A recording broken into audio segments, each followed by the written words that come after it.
Now, first and foremost, I want to apologize to the gang for not posting at my usual time. Apparently, something had hit New York and had Brody laid out in his bed sick for real.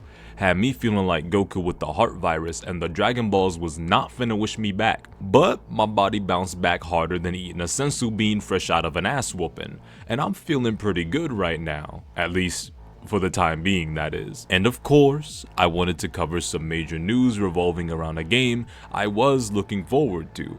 But then, it suddenly disappeared off the face of the earth.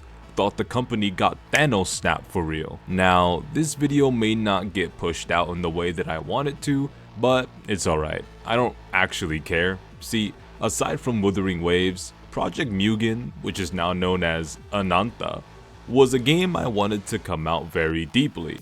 And there was a few announcements I was desperate to hear come out for it. Obviously, they revealed not only its new name, but a few arts, videos, and trailers for their game across Twitter, YouTube, and Reddit. This was a game I was most definitely looking forward to, as evident in one of my very old videos talking about if Punishing Grey Raven was anything to go off of for the creation of Wuthering Waves, which aged like old milk mixed with the putrid air of Avernus itself. I hear it smells like burnt rubber and rotten eggs, to be honest, because Wuthering Waves ended up receiving almost nothing I liked from PGR to it, aside from really cool combat and the occasional XP from PGR here and there. And I will kill everyone on that hill. I'll hang yo ass like laundry, nigga. But regardless, an open world city vibe is something that I can always love and appreciate as a city boy myself. Cyberpunk 2077, arguably in the top 10 greatest comeback games of all time. The GTA series, when they was still poppin', and the greatest superhero ever conceived by man, Spider-Man, with his own games. And that was only to just name a few. Now, I'm sure you're wondering what I mean by AAA games are going to be one of the major things that help shoot Ananta up into the clouds as possibly one of the best gacha games out there if executed right.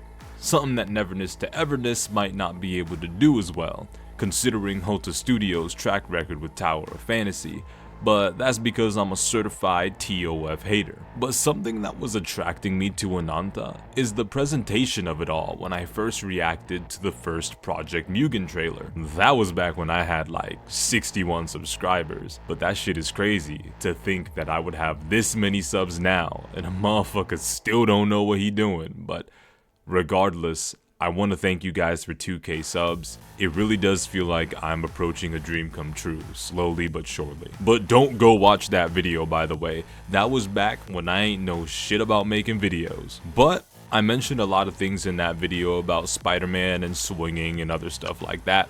I think I might have mentioned GTA, but I don't know. Now, personally, I believe that because of the fact Ananta seems like it has a lot of mechanics and vibes from other extremely popular AAA games, it will reach out to a lot more of a larger variety of the public. Take GTA for example. No matter how much shit you may want to talk about the GTA series, more so GTA 5 specifically, it ended up being one of the most played games by so many people for 12 years straight, with no extension to the franchise whatsoever.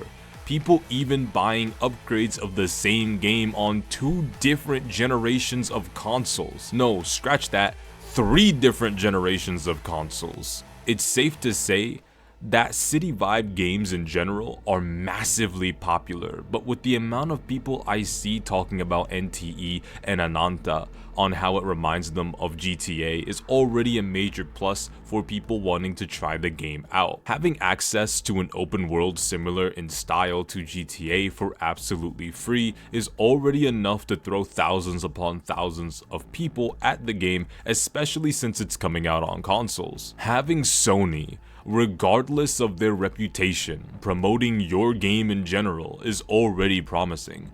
Whether it attracts controversy or positivity, it's still gonna make people look into your game. Shooting from moving cars, dancing in clubs, driving a variety of vehicles, hopefully customizing said vehicles as well, and a bunch of other things that just make you feel as though you're back in Los Santos or playing a Far Cry game. But it isn't just GTA that will get people's attention on Ananta. Someone like me was noticing city swinging mechanics that reminds me of my all-time favorite superhero, ever conceived by man, mind you, Spider-Man. Now, there were already mods in GTA on PC that allowed you to swing around Los Santos as Spider-Man, or even fly around the city as Iron Man. But the Spider-Man series from Insomniac sports some of the most satisfying web-swinging mechanics in Spider-Man games since the Spider-Man games on PS2. After beating the game, I used to just swing around endlessly in New York City, my home city, just to see Spider-Man flip, twist, swing, and other cool stuff like that. So, seeing as I'll be able to traverse around the city like I'm Spider-Man is absolutely insane, and I'm sure a lot of people feel the same way. The music, the vibes, and the overall beautiful colors and wonderful characters look amazing for what Ananta is aiming for before its release. Now, whether people like it or not, Hoyoverse is another AAA company who owns a game that's been in more controversies and debates than the MJ PDF case or whether or not OJ did it.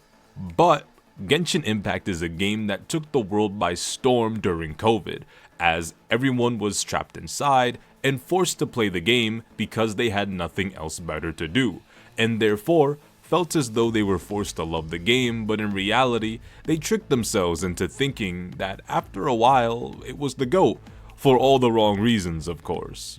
But aside from that, Genshin Impact, Honkai Star Rail, and not so much anymore Impact 3rd are extremely popular anime-styled games that has garnered massive followings that also ended up having the incredibly large anime game world be coveted and sought after by other gacha game studios.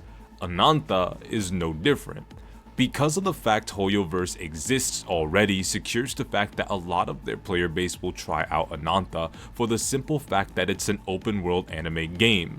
Now obviously Hoyoverse isn't the only anime reason why their fans would want to try Ananta. If that was the case, any form of anime media would be good enough reason to try Ananta. But it's mostly due to the fact that they're both gacha games. And holy shit, I never would have thought I would live long enough to see gacha games become AAA titles, but here we are, I suppose. This shit is terrible. But all of this, of course, won't change the fact that it can take all of these amazing things and details and end up being a complete and utter total failure, playing the game being absolutely dog shit, in which case, I just simply won't play it, and will continue playing my favorite games like I already am. But I have a feeling Ananta is going to be a massive success, and if I'm wrong, so be it. But if I'm right, well, I suppose we would just have another successful game on our hands. Plus, I really like the way the female MC looks, and I don't know, man. I just enjoy the whole vibe of this game. So anyways, tell me what you guys think. Do you think Ananta will be successful? Are you looking forward to anything in particular about Ananta? Anything I mentioned that had you drawn in? Let us know down below. But I want you all to take care, and peace.